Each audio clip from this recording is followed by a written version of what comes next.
Sandvik Additive Manufacturing has won a grand prize in the hand tools and recreation category for metal AM components with customer Sandvik Coromet. The award-winning component is a lightweight milling cutter made using laser beam powder bed fusion metal AM processing.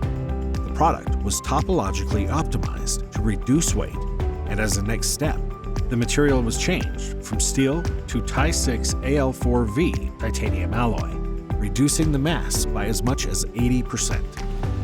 Post-build operations include heat treatment and machining. The milling cutter can perform long-reach face milling, deep shoulder and side milling, cavity milling, and slot milling. The tool is available in 40mm Arbor 16 coupling and 50mm Arbor 22 coupling diameter variants.